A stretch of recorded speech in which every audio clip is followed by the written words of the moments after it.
Hello बच्चों, मैं उज्जवल SDA classes से। हम पढ़ेंगे अकाउंट्स। मैं आपको पूरे साल अकाउंट्स पढ़ाने वाला हूँ, 11th और 12th। जो बच्चे इस साल 12th में आए हैं उनके लिए कौन कौन सी बुक्स हैं, कितनी बुक्स हैं हमारे इस 12th के अकाउंट्स में, कौन से चैप्टर हैं, उनका वेटेज कितना है, बोर्ड एग्जाम में कौन सा चैप्टर ज़्यादा आता है, किस में से ज़्यादा आता है, वो सब हम पढ़ेंगे। 11th और 12th की अगर हम बोर्ड बुक्स का कंपैरिजन करें, अकाउंट्स का कंपैरिजन करें, तो सिर्फ जर्नल एंट्री जैसी चीज़ हैं जो 11th से 12th में ट्रांसफर हुई हैं। बाकी जो आपने 11th में पढ़ा है वो अलग, और जो आप 12th में पढ़ने वाले हो वो पूरा अलग। अब देखते हैं हम 12th की वेटेज के हिसाब से कि कौन से चैप्टर कितने नंबर के हैं और हमें कौन सी बुक्स के लिए ज़्यादा तैयारी करनी है, और हमें अच्छे मार्क्स लाने हैं तो कौन से चैप्टर ज़्यादा अच्छे से तैयार करने हैं। जो हमारी सबसे पहली बुक है वो है पार्टनरशिप। पार्टनरशिप में चैप्टर्स हैं। जो पहला चैप्टर है वो है फंडामेंटल ऑफ पार्टनरशिप। जो हमारा फंडामेंटल्स है वो बेसिक चैप्टर है, जिसमें से हमारा पहला चैप्टर है फंडामेंटल। जो फंडामेंटल हमारा चैप्टर्स है, इसमें जो क्वेश्चंस आते हैं वो शॉर्ट में आते हैं, एमसीक्यू टाइप में आते हैं। जब से हमारा पैटर्न बदला है मार्क्स का, पेपर आने का, तब से जो क्वेश्चंस हैं वो इसमें एमसीक्यू टाइप में ज़्यादा आते हैं। जो इसका वेटेज होता है पेपर में वो 10 नंबर का होता है। अभी इसमें 11 हैं, क्योंकि जो और में होते हैं ना क्वेश्चंस, मैंने वो भी इस वाले सॉल्यूशंस में ऐड किए हैं। ठीक है, आगे दूसरा चैप्टर होता है हमारा गुडविल। कौन सा?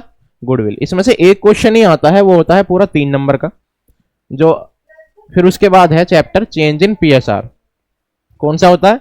चेंज इन पीएसआर चैप्टर होता है, जिसमें सिर्फ 1 नंबर का कोई एक क्वेश्चन आता है। उसके अलावा इस चैप्टर में ज्यादा कुछ नहीं आता। वो 1 नंबर एमसीक्यू की फॉर्म में भी आ सकता है, और फिर रेशियो वेशियो निकालने के लिए दे सकते हैं, न्यू रेशियो, ओल्ड रेशियो, इस टाइप से।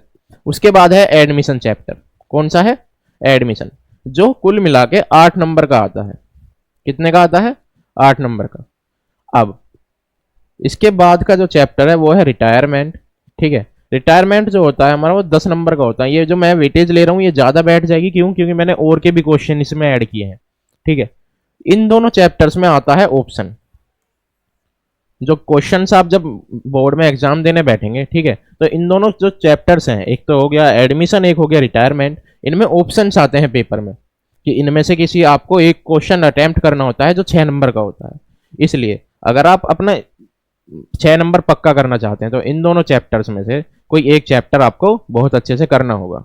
ठीक है, अगर आप दोनों कर लेते हैं तो वो तो वेल एंड गुड है। अगर फिर भी अगर आपको रिटायरमेंट और एडमिशन में से कोई एक चैप्टर करना है, दूसरा आपको ज़्यादा हार्ड लगता है, तो आप कोई सा भी एक कर सकते हैं।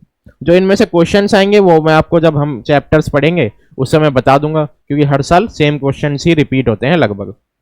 उसके बाद है डेथ और डिसोल्यूशन ऑफ फर्म। डेथ जो होता है उसमें से 6 नंबर का एक क्वेश्चन आता है। ठीक है, और डिसोल्यूशन ऑफ फर्म में से 5 नंबर का आता है। सब ऑप्शंस में आते हैं, तो इसमें कोई दिक्कत नहीं है कि वेटेज ज़्यादा हो गई है तो। ठीक है, लगभग जो ये बुक होती है हमारी, ये 36 नंबर की आती है। कितने की आती है? 36 मार्क्स की ये पूरी बुक होती है, जिसमें अलग अलग चैप्टर्स होते हैं, अलग अलग वो होती है इनकी।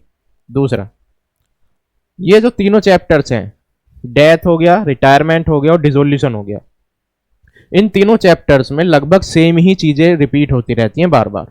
ठीक है, अगर आप एक बार रिटायरमेंट कर लेते हैं तो आपके लिए डेथ और डिसोल्यूशन बहुत ज़्यादा ईजी हो जाता है। ठीक है, अब हम बात करते हैं दूसरी और तीसरी बुक की। जो हमारी दूसरी बुक है वो है शेयर्स। कौन सी है? शेयर्स आते हैं उसमें। बुक का नाम है financial statement of a company.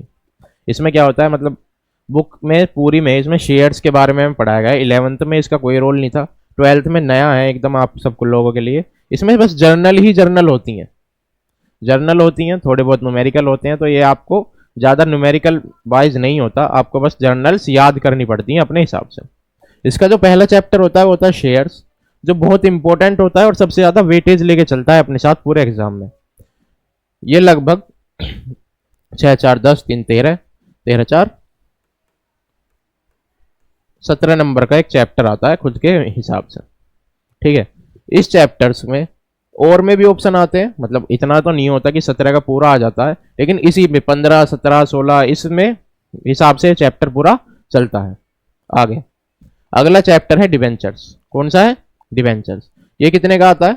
11 number का आता है। कितने का आता है? 11 नंबर का। ये जो चैप्टर्स हैं दोनों, शेयर्स और डिवेंचर, अगर आपने एक बार शेयर अच्छे से पढ़ लिया ना बच्चों, अगर आपने शेयर एक बार अच्छे से पढ़ लिया तो डिवेंचर आपके लिए बिल्कुल बहुत इतना ईजी हो जाएगा कि आप लोगों को ये कहोगे कि भैया हमने तो शेयर पढ़ लिया, अब हम डिवेंचर क्या ही पढ़ें। बस थोड़ा सा जर्नल एंट्रीज में थोड़ा सा अंतर होता है, बाकी डिट्टो सेम होते हैं। उसके बाद financial statement of a company एक चैप्टर है जिसमें से 1 नंबर का एमसीक्यू आ जाता है और कभी कभी तो ऐसा होता है कि इसमें से कुछ नहीं आता। अगला है फाइनेंशियल स्टेटमेंट ऑफ एनालिसिस, ये 3 नंबर का आता है। इसमें ज़्यादा कुछ नहीं होता, जब चैप्टर आएगा मैं आपको बता दूंगा, आप लोग आसानी से कर लेंगे। इसके बाद एक चैप्टर है जो हमें फ्री के नंबर दे के जाता है, कॉम्परमेटिव और कॉमन साइज बैलेंस शीट। मान के चलो बच्चों, ये जो 4 नंबर आपको मिलेंगे इस चैप्टर के, ये फ्री हैं। इतना आसान चैप्टर होता है कि बोर्ड वालों ने आपकी हेल्प के लिए ही बनाया है कि आपको 4 नंबर आसानी से मिल जाएं। बहुत इजी चैप्टर है, जब हम करेंगे मैं करा दूंगा आपको, 3-4 क्वेश्चन बताऊंगा, उसमें से ये क्वेश्चन एग्जाम में फंस जाएगा और आप लोग आसानी से 4 नंबर गेन कर लेंगे। उसके बाद एक चैप्टर है अकाउंटिंग रेशियो। कौन सा? Accounting ratio. इसमें थोड़ा सा न्यूमेरिकल बेसिस ज़्यादा है, इसमें जर्नल का कोई रोल नहीं है, आपको 3-4 मतलब फॉर्मूले याद करने पड़ेंगे, उसके बाद आप आसानी से इस चैप्टर को कर लेंगे। लास्ट है कैश फ्लो स्टेटमेंट। इसमें से एक क्वेश्चन आता है 6 नंबर का जो आपको मैंडेटरी करना ही होता है। कैश फ्लो स्टेटमेंट अगर आप स्टेप वाइज चलेंगे बहुत आसान है, बहुत इजी है चैप्टर। अगर मतलब बच्चे कंफ्यूज हो जाते हैं इसमें बहुत ज़्यादा, लेकिन जब मैं कराऊंगा तो एक एक स्टेप वाइज कराऊंगा और आप लोगों के लिए चीज़ें आसान हो जाएंगी। जब आप उसे करने बैठेंगे एग्जाम में तो आपको पता भी नहीं लगेगा कि आपने 6 नंबर कब में पा लिए।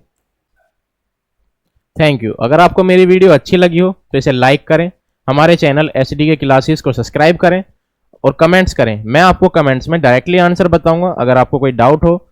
और अगले हम चैप्टर में मिलेंगे फंडामेंटल में। Thank you.